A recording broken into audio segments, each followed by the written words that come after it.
এরপরে আল্লাহ রাসূল সাল্লাল্লাহু আলাইহি সাল্লাম বিশেষ করে বলছে যে জিলহজ মাস যখন শুরু হয়ে যায়, সবচেয়ে 4টা সম্মানিত মাস, এই 4টা সম্মানিত মাসের ভিতরে জিলহজ মাস বেশি ফজিলত। রাসূল করিম সাল্লাল্লাহু আলাইহি সাল্লাম বলছে, কোন ব্যক্তি জিহাদ করলো, আল্লাহর রাস্তায় জিহাদ করলো, জিহাদ থেকে কোন ব্যক্তি যদি জিলহজের প্রথম 10 দিন আমল করে, তার থেকে উত্তম। বলেন সুবহানাল্লাহ। আল্লাহ রাব্বুল আলামিন বলছে, ওয়াল ফাজরি ওয়া লায়ালিন আশ ওয়াশ শাফঈ ওয়াল ওয়াতর, শপথের কসম, ফজরের কসম। ওই দশক, এই দশক বলতে মুফাসসিরিন বুঝাইছেন যে জিলহজ মাসের 10 দিন। না, আফসোসের বিষয় হলো যে আমাদের কোন মাস সম্মানিত, কোন মাস পবিত্র আমরা জানিও না। এই সিজনটা, যে কোন সিজনটা আল্লাহর দরবারে বেশি পৌঁছায়, কোন মাসে আমল বেশি পৌঁছায়, আমল গ্রহণযোগ্য আমরা জানি না। এরকম আছে না? নাই, আছে। রাসূল সাল্লাল্লাহু আলাইহি সাল্লাম বলছে সবচেয়ে 10 দিন হচ্ছে আমল জিলহজের 10 দিন। সুবহানাল্লাহ বিহামদি। এক নম্বর আল্লাহ রাসূল সাল্লাল্লাহু আলাইহি সাল্লাম জিলহজের যখন 10 দিন আসছে, এক নম্বর আল্লাহ রাসূল সাল্লাল্লাহু আলাইহি সাল্লাম বলছে, তোমরা বেশি বেশি তাসবিহ পাঠ করো, সুবহানাল্লাহ, আলহামদুলিল্লাহ, লা ইলাহা ইল্লাল্লাহ। কেননা অন্যান্য মাস থেকে, অন্যান্য দিন থেকে, অন্যান্য ক্ষণ থেকে, অন্যান্য রাত থেকে এই 10 দিন অনেক ফজিলত, অনেক কি এই 10 দিন অহেতুক সময় কাটা যাবে না, অহেতুক সময় নষ্ট করা যাবে না। 2 নম্বর আল্লাহ রাসূল সাল্লাল্লাহু আলাইহি সাল্লাম বলেছেন, জিলহজের এই 10 দিনের দ্বিতীয় নাম্বার হচ্ছে তোমরা বেশি বেশি জিকির করো। যে জিকির করে না সে মৃত, আর যে জিকির করে সে জীবিত। আমরা তো জিকির ভুলে গেছি, জিকির করি না নাকি সর্বদা, সুবহানাল্লাহ, আলহামদুলিল্লাহ, আল্লাহু আকবার, লা ইলাহা ইল্লাল্লাহ।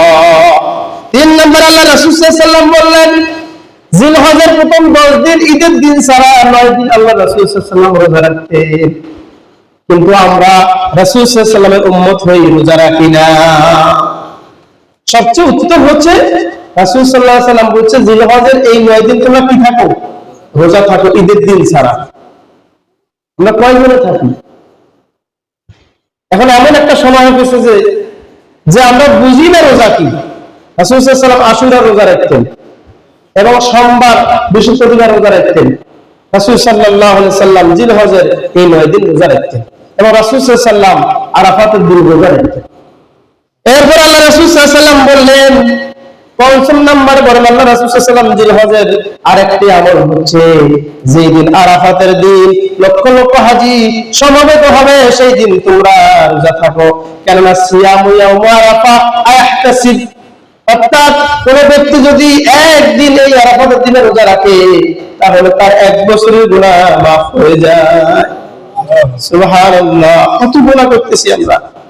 রাসূল সাল্লাল্লাহু আলাইহি সাল্লাম আরাফাতের ময়দানে সমস্ত হাজীদেরকে নিয়ে নামাজ পড়লেন, নামাজ পড়ে এবং কি করলেন, সেই দিনে অনেক হাজী রোজা ছিলেন। তাহলে আমরা ওই দিনে কি থাকবো? রোজা থাকবো।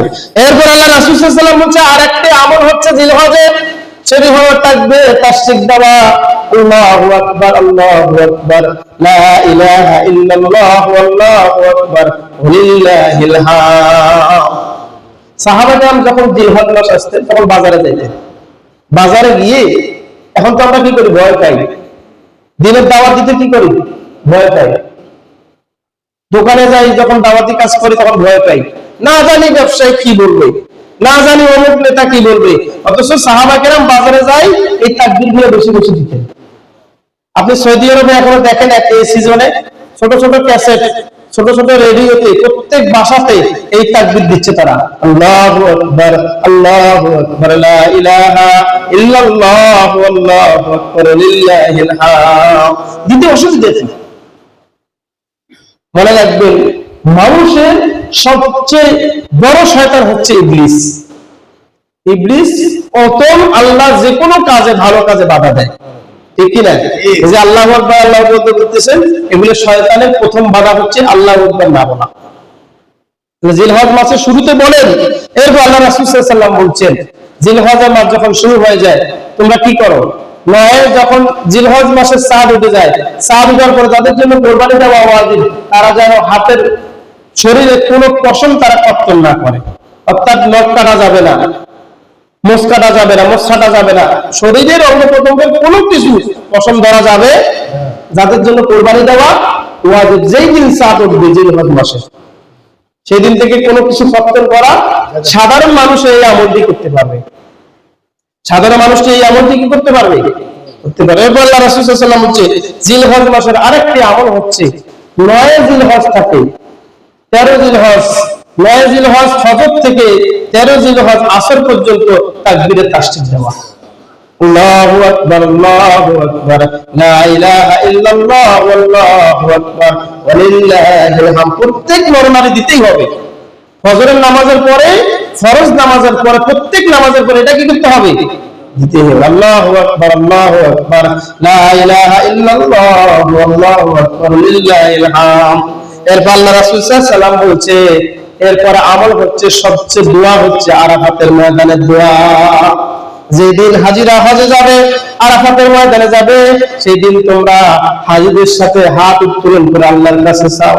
রাসূল সাল্লাল্লাহু আলাইহি ওয়াসাল্লাম বলেন, কোন ব্যক্তি যদি আরাফাতের ময়দানের দিনে আল্লাহর কাছে কোনো কিছু চায়, আল্লাহ কোন ওই মানুষকে, ওই লিডহারা মানুষকে, ওই অধম মানুষকে, গুনাহগার মানুষকে, আল্লাহর বান্দাকে ফিরাই দেন না। কেননা হাজিরা ইজারা রিদা করে, আর এত লক্ষ টাকা খরচ করে আল্লাহর কাছে গেছে, কি জন্য গেছে? আল্লাহ বলেছে, গোলাম কেন আসছিস?